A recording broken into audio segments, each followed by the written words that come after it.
All right, so this section again will be pretty short because we're just talking about firewall authentication, authorization, and how you would go through creating a administrator account.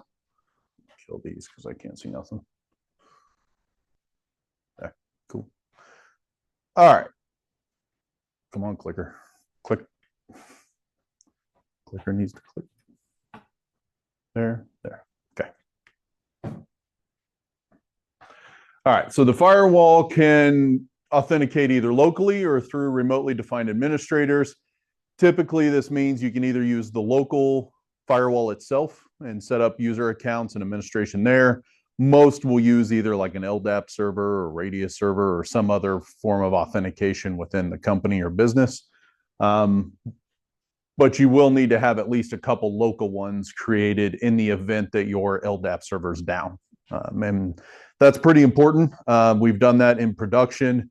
And a couple companies I was in, we had everything set up with LDAP, and that's all great as long as LDAP's up and working. And when LDAP goes down, then you have no failback, and we go scrambling for username and passwords on the main system. So each administrative account is assigned a role with specific privileges, and those actions are logged inside the configuration files under monitor logs.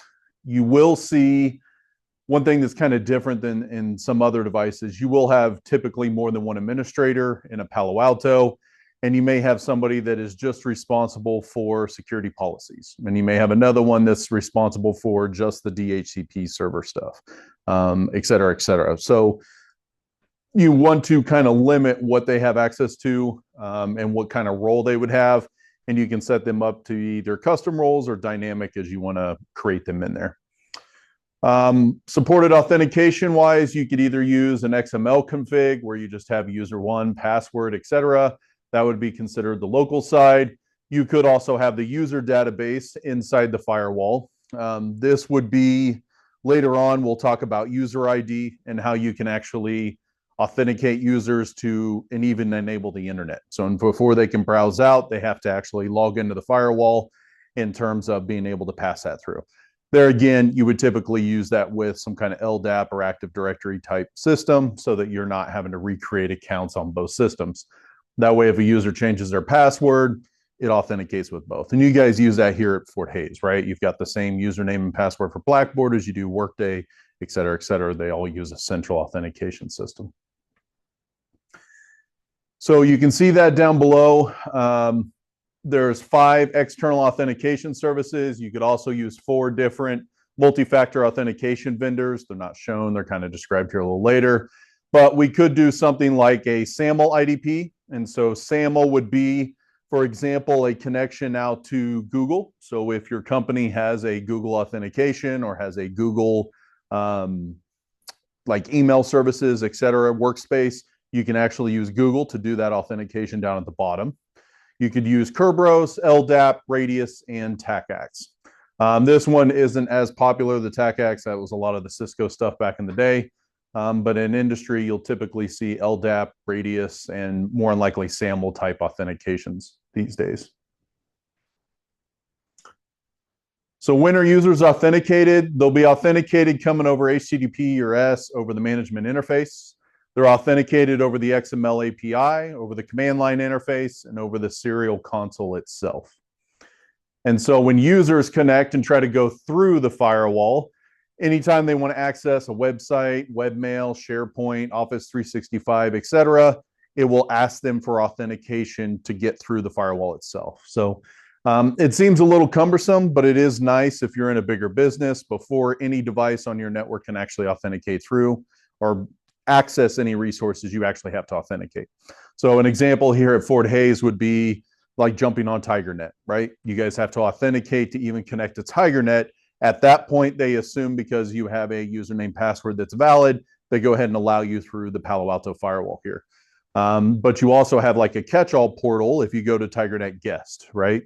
And that guest is going to log and you have to assign to the agreement. We could also have a username and username and password through TigerNet guest that would allow you to authenticate out through the internet and have access to other resources, even on TigerNet guest. We don't have it set up that way, but that's one way you can do that. The benefit of that being on TigerNet guest, they block a lot of services, right? So if you guys were trying to host any kind of peer-to-peer services or websites or anything like that on your laptops and jump on TigerNet Guest, it all gets blocked by a default policy, right? We should only be allowing outbound web services. We should not be hosting our own web servers inside on the TigerNet Guest side.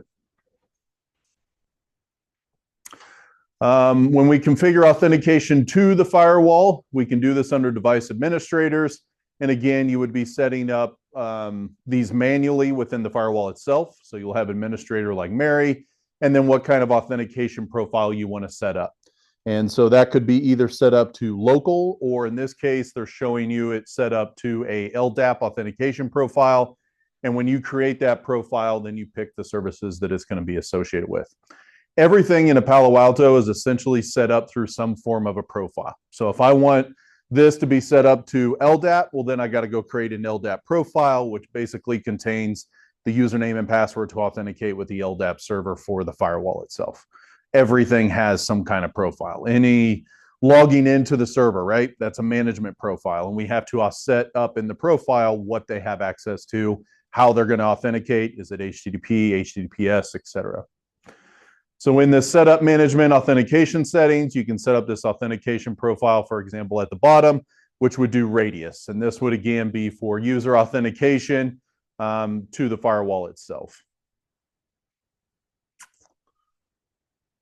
And so Mary will do a web request. It gets matched to a rule in the firewall.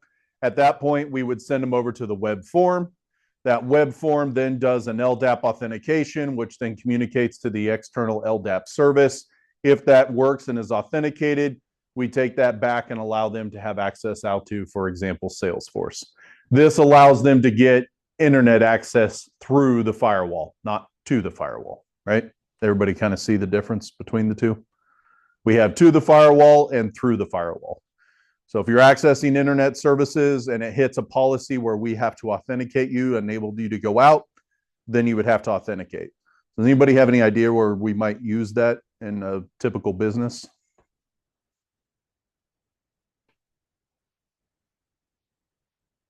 Think HR. Does anybody have any idea where we would force them to authenticate to access internet-based services through a firewall?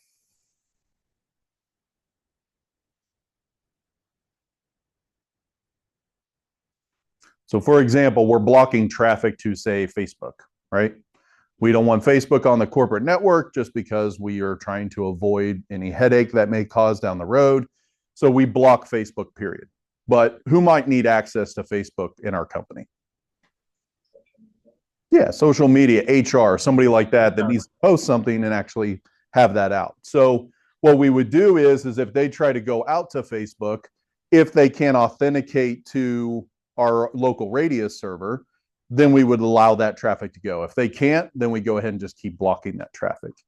And so that would allow us to have some groups like HR, as long as we set up this LDAP authentication and that LDAP's restricted to a group in that case. For example, you would have to be a part of the HR group. Then we would allow that authentication and it would go ahead and kick it out so that they could go ahead and authenticate. Other ones may be out there, like if you want them to access Facebook, social media is one of the common ones, but maybe you want to allow other things that you would normally block on your network. This would allow those people to override those and go out. Another example would be administrators, right? Or network admins. They need to authenticate to peer-to-peer services, for example, BitTorrent, because they need to go download the latest version of Ubuntu for a desktop. Yes, you can do that over HTTPS, but you can typically download it faster over a BitTorrent. But we want to block BitTorrent as a default in our firewall. So if we authenticate as an administrator, then it gives us a wide open access out to the internet. All right, so user authentication to and through the firewall. Again, authorization to manage the firewall is controlled by admin rule profiles. So we have a login that gets us our authentication. And then we have authorization where we set permissions in order to have access on the outside.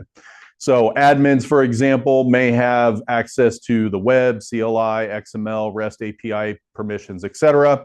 Another good example of this is if I was to create a admin account to do scripting, for example, through Python and XML, right? I would just enable that admin user not to be my account, because then my account, if somebody was to get those credentials, would also have access to make changes in the firewall, right? I may want to create an admin user that's purely for the use of Python scripts, and that user only has access to the XML style interface. They cannot actually authenticate to the web interface. They can't access the CLI. It's locked down purely to the XML side. And that way I can make sure that account is like a service account, and any of my scripts running out there don't have my username and password out there. It actually has that local user that's just specific for running scripts against it. All right. Let's see here. So going to add a user in, we would go to device administrators, add. And then from the add side of things, you can set them again to be either a dynamic administrator type or role-based. You can set up these roles, or you can define those roles as you see fit. It can be updated automatically when new capabilities are added to the PanOS software. So if you use these super user profiles, then if new software was added to PanOS, they would automatically get that privilege. If you do a custom or role-based one, now they're not going to be added with that new feature. You would have to manually go add that feature to that user. This is going to be that custom role-based admins. So for example, we could set up somebody like a policy admin where they have access to the web UI to do everything over here, like monitor logs, etc. But that person does not have access to the XML API. They do not have access to the command line, but they do have access to the REST API on this side. So you can kind of limit it down as to what that user would have access to. When creating a local administrator account, this is just going to create it on the device itself, not in any kind of database. And that allows us to store it locally. Typically, we call this like the break glass password, right? And so break glass is, anybody kind of get that reference?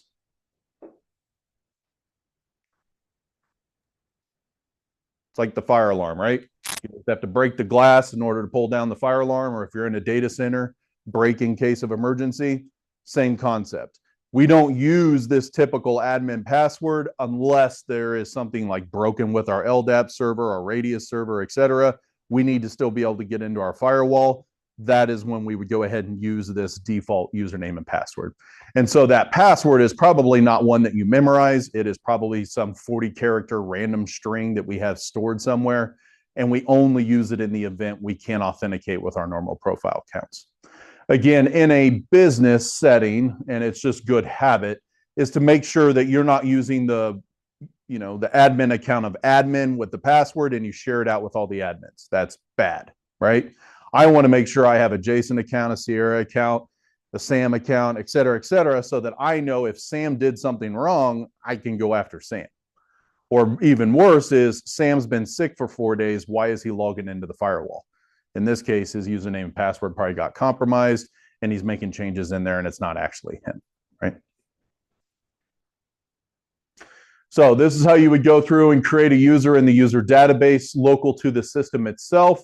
You can set up where you are using a password or even a password hash. Note that the password is going to be stored in clear text there. The hash itself would just be a hash of the password going through. You can set up the type of database. So again, local database is going to be used on the system. This would be used for local authentication. So in our authentication to the system, we can give it a priority as to which one it goes to. So first priority should probably be what?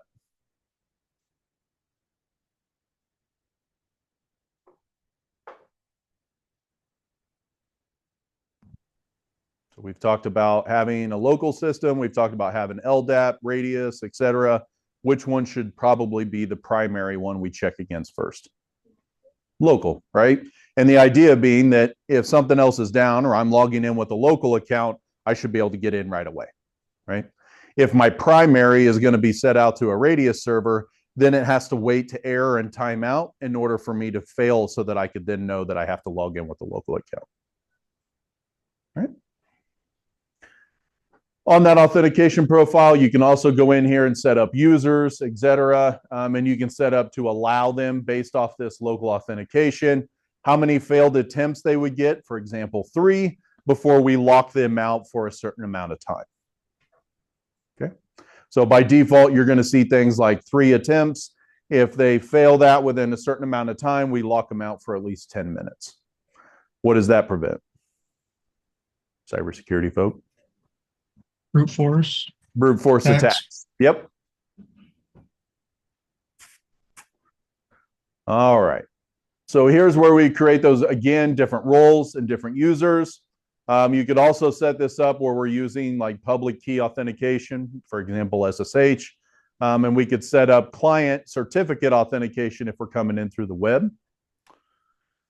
If we wanted to set up non-local firewall administrator accounts, this would be something like through the LDAP system. Again, that password is maintained in that external database, and so it has to have that connection through there. So we tried to authenticate with a non-local password. It reads the optional sequence that we put it in, and we can tell it what sequence we want to go. It goes to the first or next authentication profile. Is that server profile found? Yes or no? If yes, go ahead and look for the account. Is that account found? No. Okay. Is there some kind of other authentication profile? Yes. Then let's go ahead and check that. So for example, I may log in with Jay Zeller. Jay Zeller is the local account, but it is not in the Radius LDAP type system, right? There it's maybe jlzeller@fhsu.edu might be my login for that. These are those server profiles that you would set up. Again, everything's based off a profile. So if we have an LDAP system, this would be something what that server profile would look like. We have 2 servers set up for redundancy. We have the server settings over here where we have our DCs set up for our domain controllers and our CNAME records set up so that we could set up which one we're binding to. This bind and this password here is an account that's set up on the LDAP server for the pure purpose of authenticating against it so that we can send requests.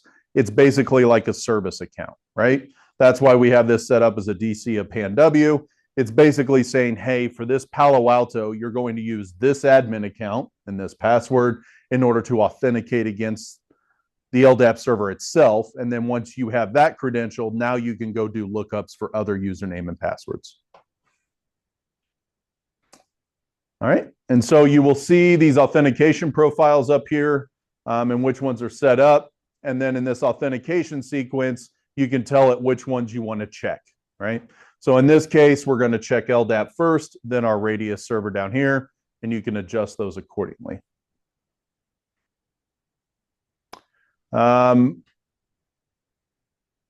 These are going to be setting up ways for us to authenticate through our firewall.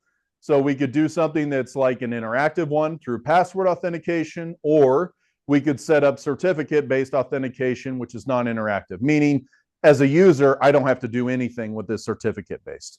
So I install that certificate in my Windows operating system, my Mac, my Linux, etc.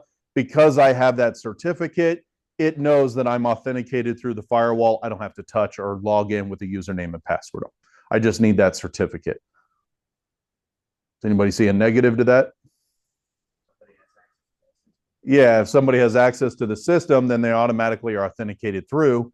And even worse, maybe that certificate is being sent out or shared. And so if it's not locked down to that individual user or that machine, we don't know who's going through there, right?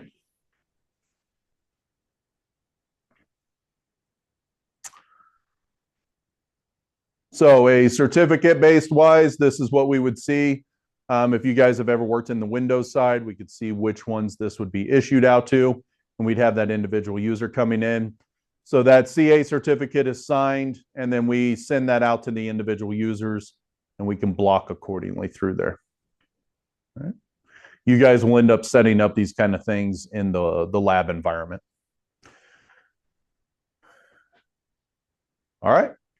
Anybody have any questions on the system as a whole? So again, in this lab that you guys will need to do, again, on your own this week, you guys will set up logins that will actually connect out to an LDAP server and a Radius server that's set up in the lab environment. And you can set up those authentication profiles. and then you'll mess with the authentication sequence in order to create different account and profiles to get your way in there. All right. So from the question side of the house. I had one real quick. Yeah. You mentioned setting priorities, so local, LDAP, and radius for what database it should check first. Yeah. What would be the main purpose of checking one over the others in a certain order?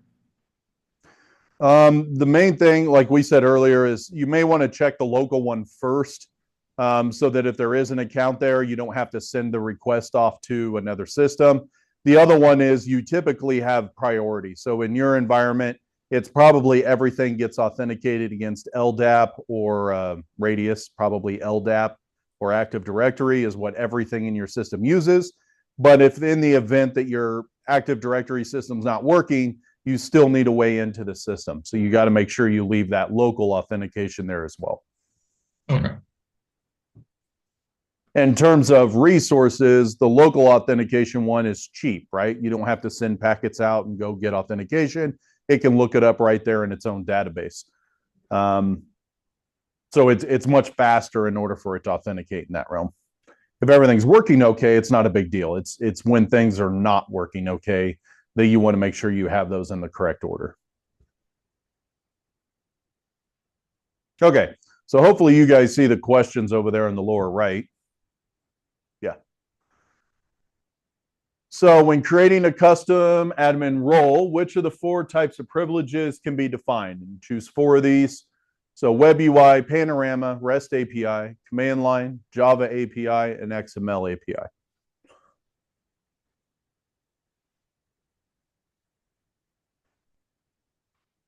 Have we ever talked about a Java API? No, and we never will.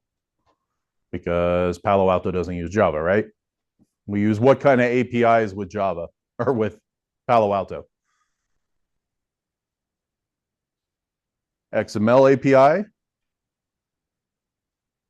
REST API. Yep. So those are our 2 APIs. And then we have 2 other ways to authenticate to a system. Command line and the web UI. Perfect. Good job.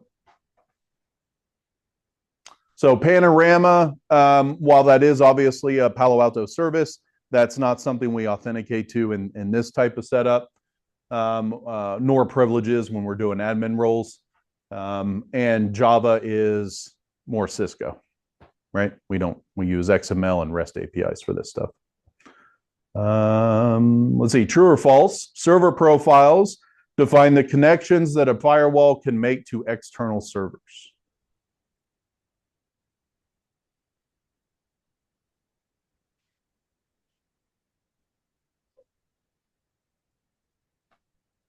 I'm going to put you on the spot. What's your answer? You got a 50-50 shot. You want to phone a friend?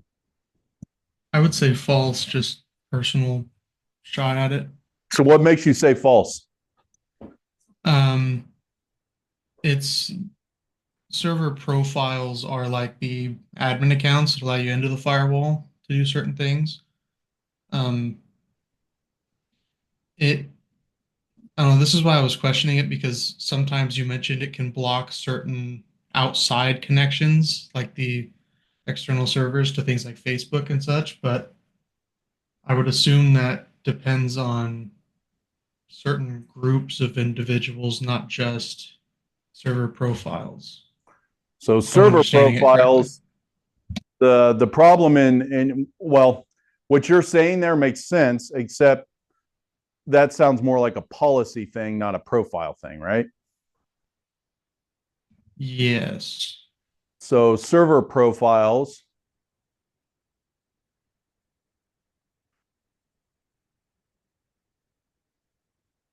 is set up under device. And here's an example of one for an LDAP.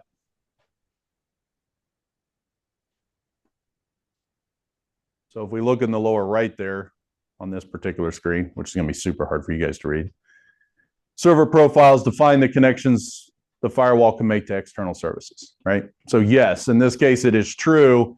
That is what server profiles represents, is the connections for this firewall to connect to external servers. So whether it's LDAP, Radius, TACAX, SAML, any of those things, that's what the word server profiles means in the Palo Alto interface. But what you were describing there isn't wrong. It's just that's probably more server policies as to whether or not we can or can't authenticate against that thing. Does that make sense? Yeah, yeah. Okay. In other words, that's where you store your credentials in order to log into these external services. That's a server profile. So IP address, username, password, or whatever else you're using to authenticate against that external server. Global user authentication is supported by which three authentication services? Choose three. That's probably a good choice. SAML, LDAP, Radius, Certificate, or TACAX?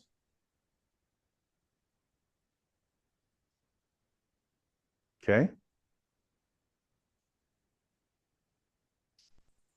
So we know all of these things are ways for us to authenticate on a system, right? The key here is for global user authentication, not necessarily admin authentication.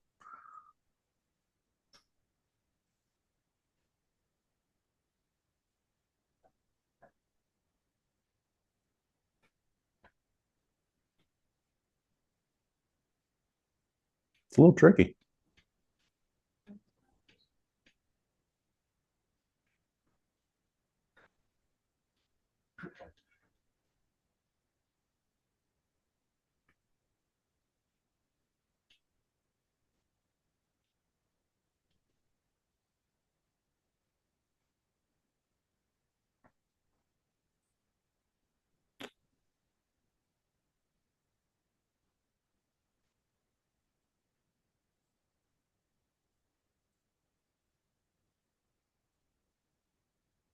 So this is how we would create non-local accounts. This is how we would create users in the system, right? This would be used for like the captive portal or end users, global protect, that kind of thing.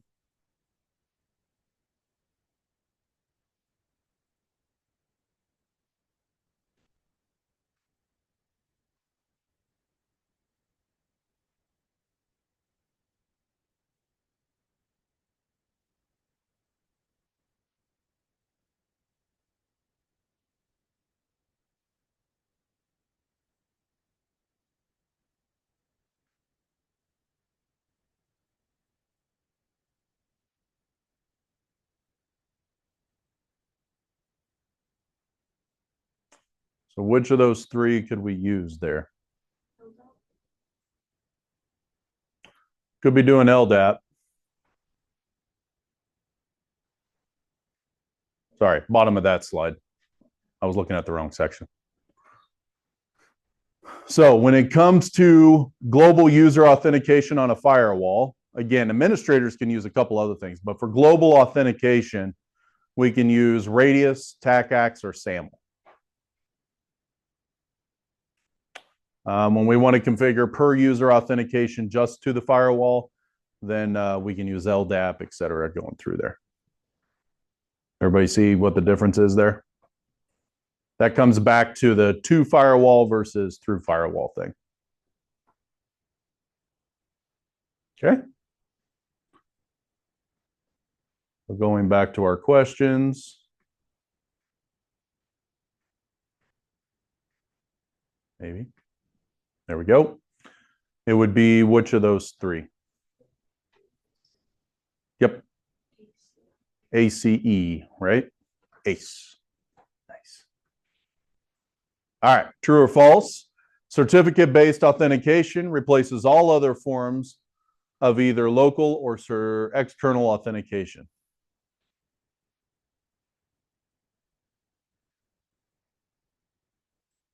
Now, back to this one up here. You mentioned certificate.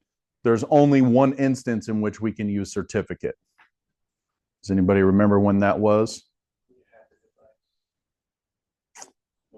It was used for a particular type of authentication. Certificate only works for a certain type of authentication. In other words, I can't log into the firewall with certificate. I can use it to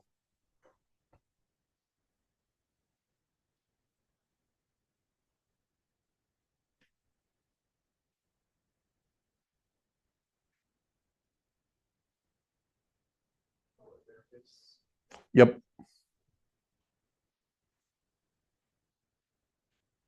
So if a certificate-based authentication replaces all other forms, either local or external, be false, right? So to make sure that we didn't miss anything, it's actually true. Now, why is that true? Because that does not make sense to me. Certificate-based authentication replaces all other forms. I don't know that I would want to do that.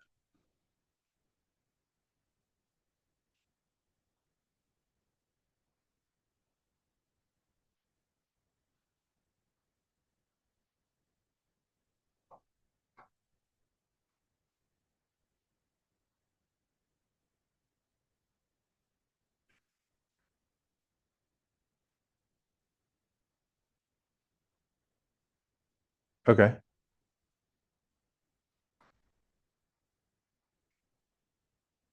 The idea is that it would replace, but I don't know that I would, like, it forces you to have one or the other. That's interesting.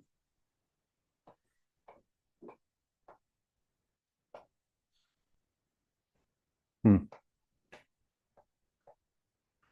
don't know that I agree with that one.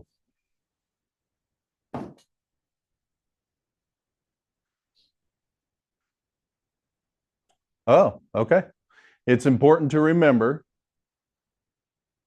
as you see here, that when you enable certificate-based authentication for any administrator, it will automatically disable the username and password logins for all administrators on the firewall. So you either do device certificate for admins, so it is an all or nothing thing. Guess that's why I never use certificate authentication on my stuff. That seems crazy to me. So at that point, all administrators will require a certificate to authenticate with the firewall for administrative purposes. That I don't know that I would do that. Okay.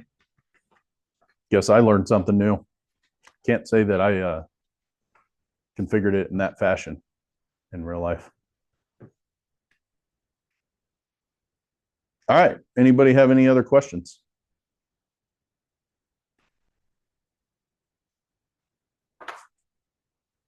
Okie dokie. Stop the recording here if I can find it.